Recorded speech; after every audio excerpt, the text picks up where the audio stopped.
বনি ইসরাইলের জামানায় সবচেয়ে বড় ফিতনা হয়েছিল নারীর ফিতনা, নারী কেলেঙ্কারি। এই জন্য নারীরা, বোনেরা, আপনাদেরকে সাবধান থাকতে হবে।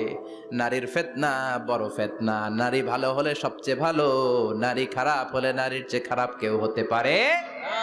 জাহিলি যুগের নারীদের মতো নিজেদের বিউটি, সৌন্দর্যকে এক্সপোজ করবে না, দেখিয়ে বেড়াবে না।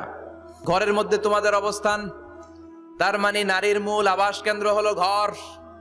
পুরুষ থাকবে বাইরে, পুরুষ কাজ করতে যাবে, চাকরি করতে যাবে, সমাজে নেতৃত্ব দিতে যাবে, রাতের বেলা বিশ্রামের জন্য ঘরে আসবে।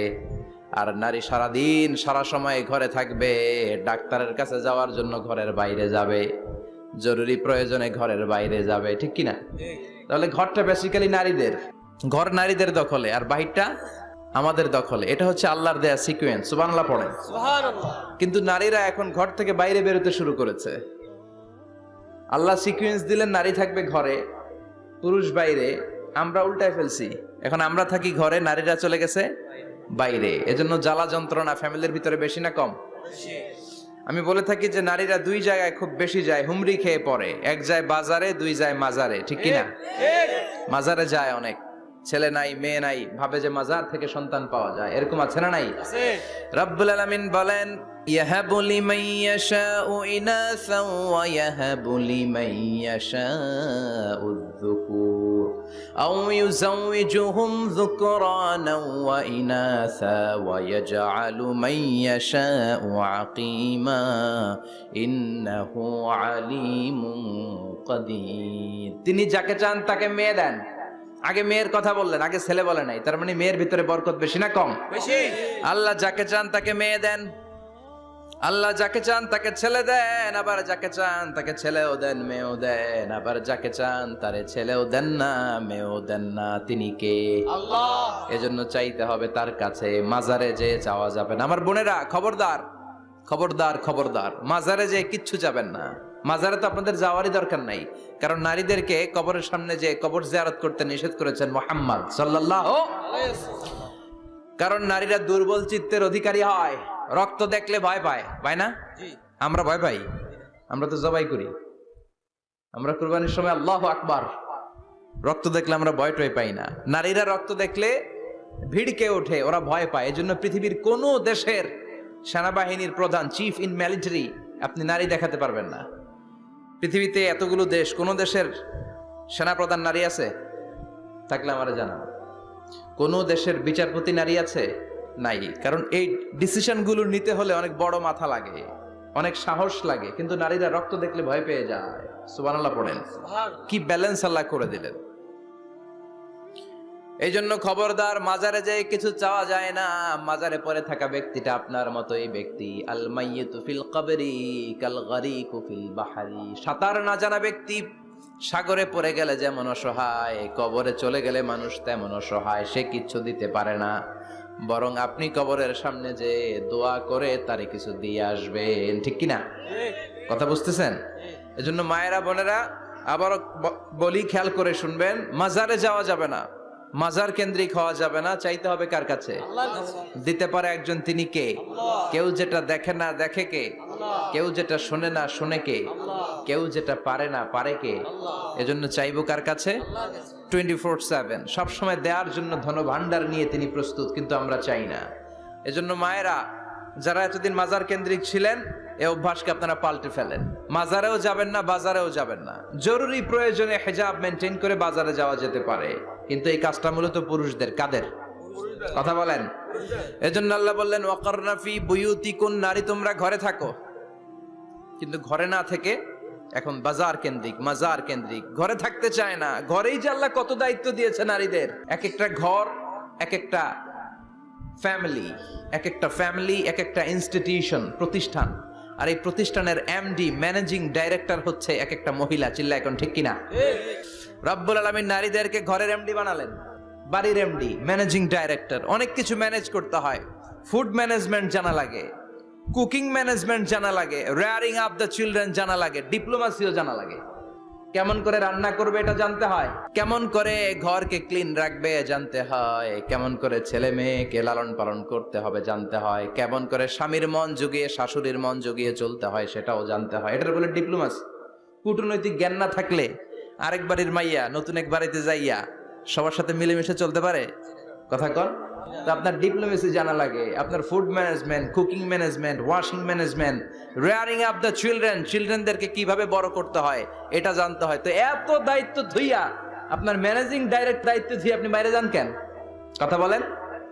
এজন্য আল্লাহ বললেন ওয়াকারনা ফি বুয়ুতিকুন্না, ঘরে থাকবা।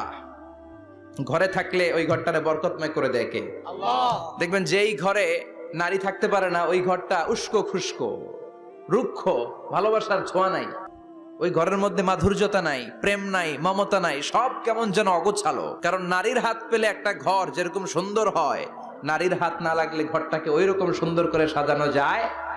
মাঝে মাঝে আমরাও ঘর গুছাই, মাঝে মাঝে আমরাও ঘরকে পরিচ্ছন্ন করতে চাই, কিন্তু মেয়েরা যেমন করে সাজায় আমরা তেমন করে পারি নাকি? কথা কয় না? কথা বলেন। পারি পারি। আমরাও মাঝে মাঝে রান্না করি, মহিলা রান্না করলে যেই স্বাদ হয় আমাদেরটা ওইটা হয়। কথা বলেন। এজন্য আল্লাহ বললেন ওয়াকারনা ফি বুয়ুতিকুন্না, ঘরে থাকবা। পুরুষরা থাকবে বাইরে, তোমরা প্রয়োজনে বাইরে যাবা। আর পুরুষরা রাত্রি বেলায় বিশ্রামের প্রয়োজনে ঘরে আসবে। কার কথা? কার কথা? আবার আল্লাহ নারীদেরকে বললেন চোখ নামাও, আমাদেরকেও বললেন চোখ নামাও, তাদেরকেও বললেন চোখ নামাও। ওয়াকুল্লিল মুমিনাতি ইয়াগদুদনা মিন আবসারিহিন, ও নবী নারীদেরকে বলেন তারাও যেন পরপুরুষ দেখলে চোখ নামিয়ে রাখে। ওয়াহফাজনা ফুরুজাহুন্না, তারা যেন তাদের প্রাইভেটসকে হেফাজত করে। ওয়ালা ইউবদিনা জিনাতাহুন্না ইল্লা মা যাহারা মিনহা, দেহের সৌন্দর্য যেন বের না করে দেয়। ওয়ালিয়াদরিবনা বিখুমুরিহিন্না আলা জুয়ুবিহিন্না, আর তাদের বুকের উপরে যেন একটা চাদর নামিয়ে দেয়। সুবহানাল্লাহ। ওড়নাটা যেন উন্নত বক্ষটা তারা ঢেকে রাখে। এখন বুকের উপরে ওড়না থাকে না, ওড়না থাকে গলায়, ঠিক কিনা? অবশ্য এইখানে যে বোনেরা আসছে এদের এই সমস্যা নাই, এরা সবাই বোরকা পরে আসছে, এদের আত্মীয় স্বজনের মধ্যে ঝামেলা থাকতে পারে। তো আপনারা যে পৌঁছে দিবেন। ওড়না থাকবে কোথায়? নারীদের বুকের উপরে ওড়না থাকবে, চাদর থাকবে। গলার মধ্যে ওড়না রাখার জন্য বলা হয় নাই। ওয়ালিয়াদরিবনা বিখুমুরিহিন্না আলা জুয়ুবিহিন্না, বুকের উপরে রাখো, নিজেকে ঢেকে রাখো, হেজাব করো। হেজাব করলে নারীর মর্যাদা বাড়িয়ে দেয় কে? আল্লাহ। সম্মানিত বোনেরা, নারী স্বাধীনতার কথা যারা বলে টেলিভিশনে, এগুলো শুনে আপনারা ভড়কে যাবেন না, এগুলো শুনে আপনারা পাগল হবেন না। মনে রাখবেন হেজাব আপনার অধিকার, হেজাব নারীর অধিকার, এটা নারীর সৌন্দর্যের প্রতীক। হেজাব নারীর আভিজাত্যের প্রতীক। হেজাব নারীর সৌন্দর্যের প্রতীক, আভিজাত্যের প্রতীক, তার রূপের প্রতীক। এটা তার অধিকার। চিৎকার করে বলেন ঠিক কিনা? কেমন করে হেজাব দেহ থেকে সরাতে হয়, কেমন করে দেহ থেকে কাপড় নামানো যায়, এটা হইল শয়তানের মিশন। এটা কি? শয়তান যখন নিষিদ্ধ ফল সাইয়েদনা আদম আর হাওয়া আলাইহিস সালামকে খাইয়ে দিল, সাথে সাথে জান্নাতের কাপড় পড়ে গেল। জান্নাতেও কাপড় খুলে দিল, দুনিয়াতেও খোলে, ঠিক কিনা? শয়তানের মিশনই এইটা, কাপড় যত কমানো যায়, কাপড় যত কমানো যায়। এজন্য খবরদার, আপনারা অনেক সম্মানিতা। খেয়াল রাখবেন, পৃথিবীতে যে জিনিসের মর্যাদা যত বেশি, সম্মান যত বেশি, যেটা যত বেশি দামি, ওইটা তত বেশি প্যাকেটের ভিতরে থাকে, ঠিক কিনা? ঝিনুকের ভিতরে থাকে মতি, মতি খোলা থাকে না। স্বর্ণ অলংকার, স্বর্ণের দোকানে যখন যাবেন দেখবেন শাটারের সামনে এত বড় বড় তালা, অন্য দোকানে এত মোটা তালা নাই। আবার যেখানে গ্লাস ফিটিং করা স্বর্ণ রাখা হয় ওইখানেও কয়েকটা লকার সিস্টেম আছে না নাই? ঘরে যখন আমরা অর্নামেন্টস রাখি, গহনা রাখি, ঘরের সবচেয়ে গোপন কক্ষের ভেতরে, গোপন আলমারির ভেতরে, গোপন সিন্ধুকের গোপন ড্রয়ারের ভেতরে কয়েকটা তালা মেরে স্বর্ণ রাখি। জোরে কোন ঠিক কিনা? 50,000 টাকার বান্ডিল নিয়ে যখন রাস্তায় বেরোই, কেউ হাতে নিয়ে বেরোয় না। আপনাদের সম্মান রব্বুল আলামিন হেজাবের ভেতরে রেখেছে। হেজাব হচ্ছে আপনার সিকিউরিটি। হেজাব কি? এটা আল্লাহর দেয়া আপনার জন্য সিকিউরিটি। আপনি আপনার সিকিউরিটিকে নষ্ট করতে পারবেন? এজন্য ইসলাম বলে খবরদার, নারী যদি কোনো দূরের জায়গায় সফর করে, দূরের রাস্তায় সফর করে, নারী যেই তো সম্মানিত, একা একা কোনো নারী যেতে পারবে না। সিকিউরিটির দরকার আছে না নাই? বডিগার্ডের দরকার আছে না নাই? কেউ যখন বাংলার জমিন থেকে মক্কায় উমরা করতে যায়, মাহরাম পুরুষ না থাকলে তারে ভিসা দেয়, কারণ সম্মানিতা, বডিগার্ড লাগবে। জানেন এটা? মাহরাম পুরুষ যদি না থাকে, এই মাহরাম হচ্ছে বডিগার্ড। মাহরাম পুরুষ না থাকলে উমরার ভিসা হয় না। হজের ভিসা হয় না, কারণ লম্বা সফর, আর যে সফর করবে সে সম্মানিতা। সম্মানিতা নারীর জন্য সিকিউরিটির দরকার আছে না নাই? বডিগার্ড লাগবে কি লাগবে না? কি সম্মান ইসলাম আমাদেরকে দিল বুঝলামই না আমরা। আপনাদেরকে প্রোটেক্ট করার জন্য, আপনাদের সিকিউরিটি এনশিওর করার জন্য আল্লাহ তাআলা হিজাবের বিধান দিয়েছে। চিল্লায় পড়েন সুবহানাল্লাহ। এজন্য নারীর সম্মান, নারীর মর্যাদা রব্বুল আলামিন হিজাবের ভেতরে দিয়েছে। আবার নারীর মধ্যেও হিজাবের তারতম্য আছে না নাই? যাদের বয়স বেশি তাদের হিজাব কম, যাদের বয়স কম তাদের হিজাব বেশি। সুবহানাল্লাহ, কি ব্যালেন্স! কিন্তু রাস্তায় দেখবেন নানির হাতে হাত মোজা, নানি নাতনি, নানির হাত মোজা আছে, পা মোজা আছে, গায়ে বোরকা আছে দুইটা, সাথে ষোড়শী অষ্টাদশী তরুণী তন্নি যুবতী নাতনিটার বুকের মধ্যে কাপড় নাই, গলায় আছে ওড়না, আছে না নাই? তার মানে পুরাই উল্টা। দরকার ছিল নাতনির হাতে মোজা, পায়ে মোজা, দুইটা বোরকা। নানির গায়ে কাপড় না থাকলেও সমস্যা নাই, হালকা কাপড় পরে নানি বের হইছে, সমস্যা নাই। কোন রকম চাদর গায়ে দিয়ে নানি বের হইছে, সমস্যা নাই। কিন্তু নাতনির গায়ে বোরকার দরকার আছে না নাই? হাত মোজা পা মোজার দরকার আছে না নাই? মা মেয়ে বের হয়েছে, মায়ের গায়ে দুই বোরকা, হাত মোজা পা মোজা, মেয়ের গায়ে কাপড় নাই, হাফ নেকেড, আছে না নাই? নানির দিকে তাকাবে কে? উনি তো এক্সপায়ার্ড, উনি কি ডেট শেষ। কথা বলেন, কেউ তাকাবে? তাকাবে ওই ষোড়শী অষ্টাদশী তরুণী তন্নি যুবতীর দিকে, ঠিক কি না? এজন্য ইসলাম বলে খবরদার, হেজাব ছাড়া বের হওয়া যাবে না, নেকাব ছাড়া বের হওয়া যাবে না। বিশ্বনবী বললেন, মা তারাকতু মিন বাদি আদাররা আলার রিজালি মিনান নিসা, আমি চলে যাব কিন্তু আমার পরে আমার পুরুষ উম্মতদের জন্য নারীর চাইতে বড় কোনো ফিতনা আমি রেখে যাই নাই। আর বনি ইসরাইলের জামানায় সবচেয়ে বড় ফিতনা হয়েছিল নারীর ফিতনা, নারী কেলেঙ্কারি। এই জন্য নারীরা, বোনেরা, আপনাদেরকে সাবধান থাকতে হবে। নারীর ফিতনা বড় ফিতনা। নারী ভালো হলে সবচেয়ে ভালো, নারী খারাপ হলে নারীর চেয়ে খারাপ কেউ হতে পারে না। এজন্য নারীদের জন্য আল্লাহ কিছু মডেল দিলেন, নারীদের জন্য আল্লাহ কিছু আদর্শ পাঠালেন, নারীদের জন্য আল্লাহ শিক্ষণীয় মহীয়সী কিছু নারীর জীবনী দিলেন। বললেন, এই জীবনীগুলো পড়ো, তোমাদের জীবনটারে উজালা করে দিবে কে? আল্লাহ বললেন, দরাবাল্লাহু মাসালাল লিল্লাযিনা আমানু ইমরাতা ফিরআউন। গোটা বিশ্বের সব নারীদের জন্য রব্বুল আলামিন কুখ্যাত সন্ত্রাসী ফেরাউনের বউকে মডেল বানিয়ে দিয়েছে। সুবহানাল্লাহ পড়েন। সুবহানাল্লাহ। কাফেরের বউ মুমিন নারীদের মডেল, আবার নবীর বউ কাফের নারীদের মডেল, আছে না নাই? নূহ আলাইহিস সালাম আল্লাহর সব চাইতে প্রিয় নবী, প্রিয়দের একজন, কিন্তু তার বউ কাফেরদের মডেল। আর কুখ্যাত সন্ত্রাসী ফেরাউন, তার বউ আসিয়া মুমিন নারীদের মডেল। আল্লাহু আকবার। 6 জন নারীর জীবনীর কথা আমি রেকমেন্ড করি, সাজেস্ট করি যে 6 জন নারীর জীবনী মুখস্থ, ঠোঁটস্থ, অন্তস্থ থাকতে হবে প্রতিটা নারীর জন্য। আশা করি মায়েরা বোনেরা শুনছেন, আশা করি আপনারা কান লাগিয়ে শুনছেন, অনুধাবন করার চেষ্টা করছেন। আপনাদের জন্য 6 জন নারীর জীবনী পড়া অবধারিত। সংক্ষেপে বলবো, কয়জন? 6 জন। গুনেন। 1 নম্বরে হচ্ছে হাজার, উম্মে ইসমাইল, সাইয়েদনা ইব্রাহিমের বউ, সাইয়েদনা ইসমাইল আলাইহিস সালামের আম্মা, নাম হলো হাজার। আমরা বলি বিবি হাজেরা। আমরা কি করি? হাজেরা আছে না? এই প্যান্ডেলেও হাজেরা নামে 2-1 বোন থাকতে পারে। আসলে নামটা হচ্ছে হাজার। নামটা কি? হাজার। হাজার। এই হাজার হচ্ছে আপনাদের 1 নাম্বার মডেল। 2 নাম্বার কুখ্যাত সন্ত্রাসী ফেরাউনের বউ আসিয়া আপনাদের 2 নাম্বার মডেল। 3 নম্বরে ঈসা আলাইহিস সালামের আম্মা মারিয়াম আলাইহিস সালাম আপনাদের মডেল। বিশ্বনবীর প্রথম বউ খাদিজা আপনাদের মডেল। বিশ্বনবীর একমাত্র কুমারী বউ মা আয়েশা আপনাদের মডেল। আর বিশ্বনবীর কলিজার টুকরা সাইয়্যিদাতুনা ফাতিমা আপনাদের জন্য মডেল। সুবহানাল্লাহ পড়ে। কয়জন? 6 জন। জোরে বলেন। 6 জন। প্রথমে কার নাম বলেছি? হাজার।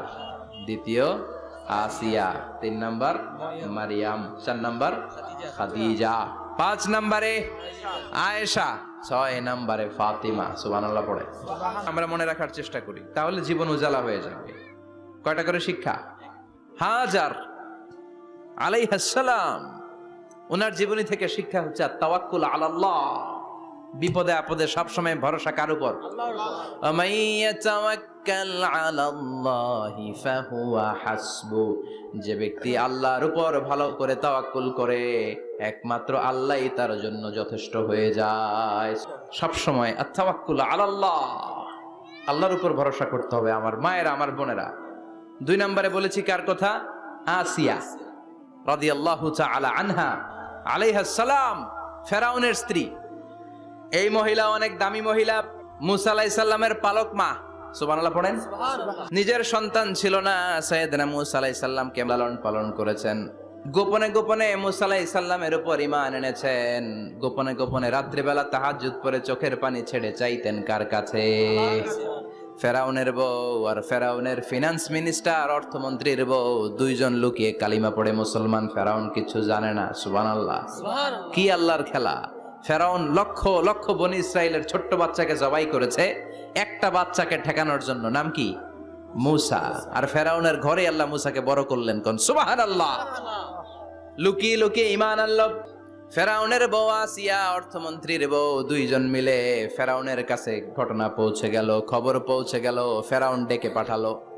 দুধের বাচ্চাকে নিয়ে ফেরাউনের অর্থমন্ত্রীর বউ হাজির। কুখ্যাত সন্ত্রাসী ফেরাউনের নিজের বউ আসিয়াও হাজির। ফেরাউন বলে, এক আল্লাহর উপর কুফরির ঘোষণা দে, আল্লাহকে বলে যা, আমার পায়ের সামনে সেজদা দে, আমি মাফ করে দেব। আসিয়ার এক কথা, জীবন যাবে কিন্তু ঈমান যাবে। ফেরাউনের অর্থমন্ত্রীর স্ত্রীরও এক কথা, যে আল্লাহর কাছে আমরা মাথা নত করেছি, পৃথিবীর কোন শক্তির কাছে ওই মাথার নত হতে পারে না। ফেরাউন বলল, তাই নাকি? দেখি তোদের ঈমানের পাওয়ার কত বড়। অর্ডার করলো, বিশাল বড় পাতিল নিয়ে আসো, কড়াই নিয়ে আসো, কড়াই ভর্তি তেল গরম করতে শুরু করো। টকবক টকবক করে কড়াইয়ের মধ্যে গরম তেল। ফেরাউন বলে, ও অর্থমন্ত্রীর স্ত্রী, তোমারে অনেক ভালো জানতাম, এখনই আমার পায়ের সামনে সেজদায় লুটিয়ে পড়ো, আল্লাহরে ছাড়ো, আমি তোরে ছেড়ে দেব। অর্থমন্ত্রীর বউ বলে, এত সোজা না। সুবহানাল্লাহ বলে। কি ঈমান? ঈমানের পথে অবিচল থেকে আমার মরণ যেন হয়, তোমারই কাছে মিনতি আমার, তোমারই কাছে মিনতি আমার, মহামহিম দয়াময়, ঈমানের পথে অবিচল থেকে আমার মরণ যেন হয়। পড়েন আমিন। আবার পড়েন আমিন। এক কথা, আল্লাহর সামনে মাথা নত করেছি, কারো সামনে করব না। ফেরাউন অর্ডার দিল, এই মহিলার দুধের বাচ্চাটারে টান দিয়ে আন, টকবক তেলের মধ্যে, কড়াইয়ের মধ্যে গরম তেলের মধ্যে ছেড়ে দে। মায়ের চোখের সামনে দুধের বাচ্চাকে গরম তেলের মধ্যে ছাড়ে। হিসাবটা কি সহজ নাকি? কথা বলেন। চিৎকার দিয়ে মা কেঁদে ওঠে, ছেড়ে দাও। ফেরাউনের নির্দয় অন্তরে দয়া হয় না। দুধের বাচ্চাটারে তেলের মধ্যে ছেড়ে দেওয়ার পরে মুহূর্তের মধ্যে ছেলেটা রোস্ট হয়ে যায়। কিন্তু ছেলেটা হাত উঁচু করে ডেকে বলে, মা ভয় পেও না, তোমরা দেখো টকবগে কড়াইয়ের ভেতরে তেল, আসলে মা এটা আগুন না, এটা জান্নাতের বাগান। ও মা, ফেরাউনের দিকে তাকাস না রে মা, আমার মতো দৌড় দিয়ে তেলের মধ্যে ঝাঁপ দে। আল্লাহু আকবার। ফেরাউনের অর্থমন্ত্রীর বউয়ের ঈমান দ্বিগুণ হয়ে যায়, 3 গুণ হয়ে যায়। সে বলে, ফেরাউন, গোটা পৃথিবীটারে এক পাশে করতে পারবি, কিন্তু আমার মাথাটা তোর পায়ের সামনে নোয়াতে পারবি? ফেরাউনের অর্থমন্ত্রীর ওই স্ত্রীকে বাচ্চার পরে ওই তেলের মধ্যে ঢেলে দেওয়া হলো। ওই মহিলাটাও রোস্ট হয়ে যায়। বাকি রইল ফেরাউনের বউ আসিয়া। কি নাম? আসিয়া কিন্তু দৃশ্যটা দেখেছে, চাক্ষুষ মৃত্যু দেখেছে দুইজনের। ফেরাউন বলে, আসিয়া, কত অন্তরঙ্গ সম্পর্ক আমাদের, আজীবন কত ভালোবাসা ছিল, কত খুনসুটি ছিল, কিন্তু আমার পায়ের মধ্যে সেজদা দিয়ে প্রমাণ কর তুই আমারে ভালোবাসিস। আসিয়ারও একই কথা, জীবন দিব কিন্তু ঈমান দিব না। ফেরাউন বলল, তোকেও আমি ছাড়বো না, তোকে আমি উলঙ্গ করব। হাজার হাজার মানুষের সামনে আসিয়ার কাপড় টেনে নেওয়া হলো, তক্তার মধ্যে শুইয়ে তক্তার মধ্যে হাতে পায়ে পেরেক মারা হলো। হাতের এই পাশ দিয়ে পেরেক ঢুকে ওই পাশ দিয়ে বেরোয়, তক্তার এ পাশ দিয়ে ঢুকে ও পাশ দিয়ে বেরোয়, ফিনকি দিয়ে রক্ত বের করে। আসিয়া সহ্য করতে না পেরে ডেকে বলে, আল্লাহ, ফেরাউন থেকে তুমি আমারে বাঁচাও। এই দোয়াটা সূরাতুত তাহরিমে আল্লাহ সরাসরি কোট করেছেন, রব্বিবনিলি ইনদাকা বাইতান ফিল জান্নাহ। ও আল্লাহ মালিক, তোমার পাশে জান্নাতে একটা ঘর বানায়া দিও। এরকম একটা সঙ্গীত আছে না নাই?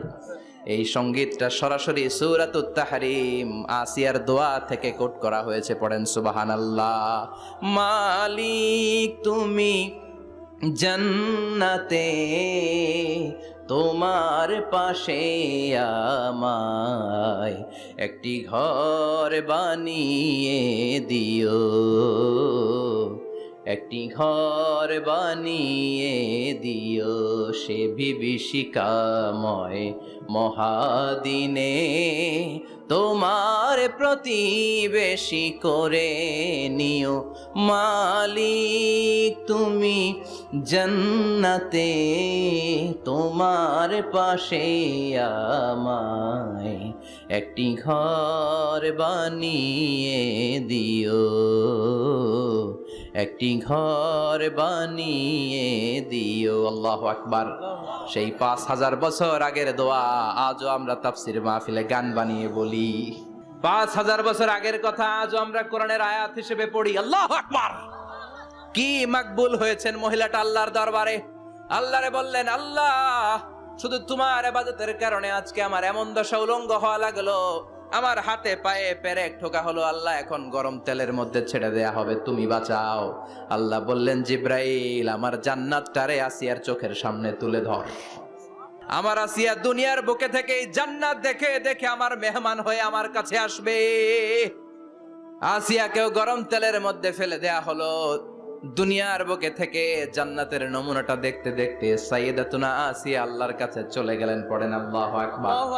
এজন্য ঈমানের পথে অবিচল থেকে আমার মরণ যেন হয়। পড়েন আমিন। আমিন। তাহলে আসিয়ার জীবনী থেকে আমার মায়েদের জন্য শিক্ষা হলো, ঈমান ছাড়া যাবে না, বেঈমান হয়ে মরা যাবে না, মাজারে গিয়ে মুশরিকাদের কাতারে নাম তোলা যাবে। ওই মায়েরা ঈমান কেমন করে রক্ষা করবেন? ঈমান কত বড় দামি জিনিস। ঈমান একজন নারীর মর্যাদা আল্লাহর কাছে কত বাড়িয়ে তোলে। আসিয়ার জীবনে এই শিক্ষাটা আছে না নাই? কথা কম আছে, বোঝা যায়? বোঝা যায়। তাহলে প্রথমে জানলাম কার কথা? হাজারের কথা। হাজেরার জীবনী থেকে শিক্ষা ছিল তাওয়াক্কুল করতে হবে একজনের উপর, তিনি কে? আল্লাহ। আসিয়ার জীবনী থেকে আমরা কি শিখলাম? ঈমান রক্ষা করতে হবে। জীবন যাবে, ঈমান যাবে, জীবন যাবে, ঈমান যাবে। ৩ নম্বরে মারিয়াম আলাইহিস সালাম, আজীব একটা মহিলা, স্বামী ছাড়া তার পেটের ভেতরে সন্তান দিয়েছে কে? আল্লাহ। আবার উনার নামে কোরআনে একটা সূরা দিয়েছে কে? আল্লাহ। কি নাম? সূরাতু মারইয়াম। কাফ হা ইয়া আইন সাদ, যিকরু রাহমাতি রাব্বিকা আবদাহু যাকারিয়া। আল্লাহু আকবার। কি সুন্দর সূরা, কি অন্তমিল, কি চমৎকার ঘটনার বর্ণনা। উনার নামেও সূরা, উনার ফ্যামিলির নামেও সূরা। উনার আব্বার নাম ইমরান, মায়ের নাম হান্না বিনতে ফাখুজ। উনাদের ফ্যামিলিটা আল্লাহর কাছে এত প্রিয়, আল্লাহর একটা সূরা দিলেন ইমরানের পরিবারের সূরা। কোন সুবহানাল্লাহ। কোরআনের ৩ নাম্বার সূরা, সূরাতু আলে ইমরান। কি নাম? সূরাতু।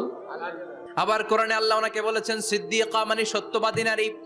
আবার আল্লাহ বলেছেন ওয়ালাইসা যাকারু কাল উনসা, এটা এমন মেয়ে কোন পুরুষ এই মেয়ের মতো হতে পারে? ওনার মা হান্না বললেন, আল্লাহ, আমার পেটে ছেলে না মেয়ে আমি জানি না। যখন মারিয়াম পেটে, আল্লাহ, ছেলে হোক মেয়ে হোক, বাইতুল মুকাদ্দাসের খাদেম হিসেবে তুমি কবুল করে নাও। আমার পেটে যা আছে তোমার জন্য মানত করে দিলাম। কিন্তু ভূমিষ্ঠ করার পরে দেখে মাইয়া, ভূমিষ্ঠ করার পরে দেখে কি? মেয়ে। ভাবছিল ছেলে, ছেলে হইলে খাদেম হবে, এখন মেয়ে। আল্লাহ বলে চিন্তা করো না, সাধারণ মেয়ে না। ওয়ালাইসা যাকারু কাল উনসা, এটা এমন মেয়ে কোন ছেলেরাও এই মেয়ের মতো হতে পারে। এই মেয়েকে দিয়ে দেওয়া হলো। Baitul Maqdis, one of the major 3 mosques in Islam, ইসলামের সর্বশ্রেষ্ঠ 3টা মসজিদের একটা। এই বাইতুল মুকাদ্দাসের খাদেমা ছিল উনি। মসজিদ ক্লিন করতো আর ইবাদত করতো, ইবাদতে মশগুল হয়ে থাকতো, পাগল পাড়া হয়ে থাকতো, চক্ষু বন্ধ করে আল্লাহর কথা স্মরণ করত। মর্যাদা আল্লাহ এত বাড়িয়ে দিলেন, আনসিজনাল যত জান্নাতি ফল সব সামনে এসে হাজির হয়ে যেত। ওনার খালু জাকারিয়া এসে বলতেন, আন্না লাকে হাদা, ও মারিয়াম, এই ফল তো এই সিজনে ফিলিস্তিনে নাই, পাইলা কই? তিনি বলতেন, হুয়া মিন ইনদিল্লাহ, রব্বুল আলামিন জান্নাত থেকে ফলের ব্যবস্থা করেছে। কোরআন সাক্ষী। আন্না লাকি হাদা, কোত্থেকে এই ফ্রুট পাইলা? আনসিজনাল, এটা তো এখানে নাই। উনি বললেন, হুয়া মিন ইনদিল্লাহ, ইন্নাল্লাহ ইয়ারযুকু মান ইয়াশাউ বিগাইরি হিসাব, আল্লাহ এরকম যারে চায় বিগাইরি হিসাব রিজিক দিয়ে থাকে। সুবহানাল্লাহ বলেন। সব সময় আল্লাহর ইবাদত, সব সময় তাহাজ্জুদ, সব সময় জিকির করতেন, লা ইলাহা লা ইলাহা ইল্লাল্লাহু মুহাম্মাদুর রাসূলুল্লাহ। ওনার পুরো জীবনের কোন মুহূর্ত আল্লাহর জিকির থেকে খালি যায় নাই, সব সময় ইবাদতে মশগুল, সব সময় কি? তার মানে মারিয়ামের জীবনী থেকে আমাদের শিক্ষা, আমার মায়েরা বোনেরা ইবাদতে মশগুল থাকতে হবে। কিন্তু দুর্ভাগ্যজনক হলেও সত্যি, আমার বোনেরা জি বাংলা নিয়ে মশগুল থাকে। ওনারা মশগুল থাকে ঠিকই, তবে ইবাদত নিয়ে না। কি নিয়ে? কথা কন। জি বাংলা কি এখনো দেশে চলে? স্টার জলসা এগুলো চলে। নতুন সিরিয়াল আসছে, নাম কত কয়েকটা, ওয়াজ মাহফিলে বলা লাগবে আমাদের। কি নাম, কি চলে এখন জানো না তুমি? সর্বনাশ, পাগলের মতো মহিলাগুলো বসে থাকে, রাতে দেখতে না পারলে সকালে কাজা কাফার আদায় করে, আছে না নাই? কাজা আদায় করে ফেলে সকালে। খবরদার, জি বাংলা, স্টার জলসা, হিন্দি মুভি নিয়ে মশগুল থাকা যাবে না আমার বোনেরা। আপনিই পারেন আপনার ফ্যামিলিটারে জান্নাতে ফ্যামিলি বানাতে, আপনিই পারেন পরিবারটারে শান্তিময় করতে। নারী ভালো তো পরিবার ভালো। এজন্য মারিয়াম আলাইহিস সালামের জীবনী থেকে আমার বোনদের জন্য শিক্ষা, ঘরের সব কাজ শেষে অবসর যেই সময়টা পাবো, ইবাদতে মশগুল হয়ে যাব, ঠিক কিনা? ইবাদতে মশগুল থাকার দরকার আছে না নাই? তাহলে মারিয়ামের মতো আপনাদের মর্যাদাও বাড়িয়ে দিবে কে? কয়জনের জীবনী গেল, আর বাকি কয়জন শুনবেন? কষ্ট হচ্ছে? এরপরে বিশ্বনবীর প্রথম বউ খাদিজা। কি সুন্দর নাম, খাদিজা বললে ভালো লাগে না? প্রথম নারী যিনি কালিমা পড়ে ইসলাম ধর্ম গ্রহণ করেছেন, আমাদের আম্মা জান। বিশ্বনবীর প্রথম বউ, 25 বছর বিশ্বনবীর সাথে সংসার করেছেন, 3 বছর বিশ্বনবীর সাথে জেল খেটেছেন, শিয়াবে আবি তালেবে। কেমন বউ? জামাইও জেলখানায়, বউ জেলখানায়। বিশ্বনবীর সবগুলো বাচ্চা সন্তান, ছেলে মেয়ে এই মহিলার গর্ভ থেকে এসেছে, একজন ছাড়া, ইব্রাহিম। ইব্রাহিম বিশ্বনবীর আরেক বউ মারিয়ার গর্ভে এসেছে, বাকি সব খাদিজার গর্ভে। যে আমরা ফাতেমা, বিশ্বনবীর কন্যার নাম কি? ফাতেমার মায়ের নাম কি?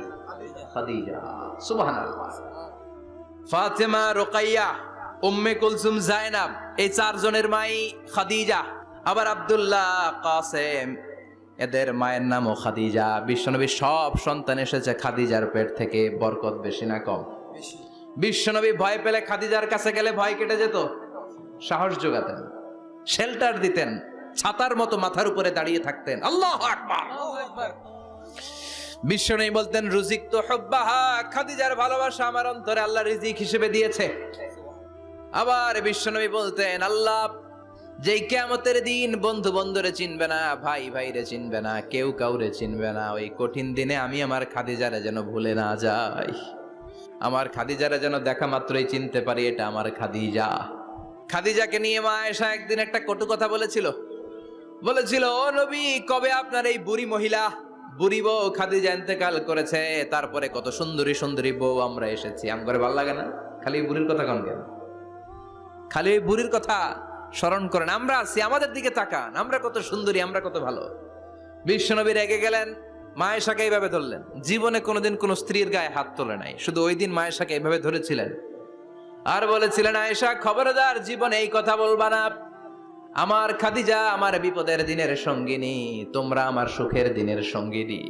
তোমরা কেউ আমার সাথে জেল খাটো নাই, খাদিজা আমার সাথে জেল খেটেছে 3 বছর। কয় বছর? কি মহিলা ছিল! বিশ্বনবীকে সবসময় আগলে রেখেছে, শেল্টার দিয়েছে, প্রতিভক্ত ছিল। খাবার নিয়ে বিশ্বনবীর জন্য এদিক সেদিক যেতেন, বিশ্বনবী না আসলে খেতেন না। বিশ্বনবীকে কলিজার চাইতো বেশি ভালোবাসতো, পতি যা বলবে তাই শুনতো। ও মায়েরা, খাদিজাতুল কুবরার জীবনী থেকে আপনাদের জন্য শিক্ষা হলো প্রতিভক্তি। কি ভক্তি? এখন প্রতিভক্তি নাই, আমরা করি নারী ভক্তি। এখন নারী নির্যাতন কমে গেছে বাংলাদেশে, বেড়ে গেছে পুরুষ নির্যাতন। কথা কন। এখন আমরা ভক্তি করা লাগে, আমরা ভক্তি না করলে ঘরে খাওয়ান নাই, এরকম ঝামেলা আছে না নাই? কথা বলেন। আপনাদের নাগাইশের মহিলারা অনেক ভদ্র, নাগাইশের মহিলারা নিশ্চয়ই পতিকে অনেক ভক্তি করে। মায়েরা, বোনেরা, আপনার স্বামী যদি আপনার উপরে নাখোশ থাকে, আপনার এবাদত আপনাকে বাঁচাতে পারবে না। বিশ্বনবী ফাতেমাকে বললেন, ফাতেমা তুমি বিশ্বনবীর মেয়ে হতে পারো, কিন্তু আলী যদি তোমার উপরে নাখোশ থাকে তোমার সব শেষ, সব শেষ। আবার বিশ্বনবী বললেন, আমি যদি এক আল্লাহ ছাড়া কারো সামনে মাথাটা নত করার বিধান দিতাম, এক আল্লাহ ছাড়া যদি কাউকে সেজদা করতে আমি বলতাম, আমি দুনিয়ার সব নারীদের বলতাম স্বামীর পায়ে সেজদা দিয়ে পড়ে থাকো। কি সম্মান আল্লাহ দিলেন স্বামীকে। আপনার জান্নাত আপনার স্বামীর ভেতরেই। স্বামীকে সন্তুষ্ট করেন, স্বামীর আনুগত্য করেন, দেখবেন ফ্যামিলিটা সুন্দর হবে। আর স্বামীরা স্ত্রীদেরকে ভালোবাসেন, স্ত্রীদেরকে ভালোবাসার গল্প শোনাবেন, দামি দামি শাড়ি কিনে দিবেন, তার স্ত্রীর সাথে প্রেম নিবেদন করেন, ভালোবাসা নিবেদন করেন। সংসারটারে শান্তিপূর্ণ করে দিবে কে?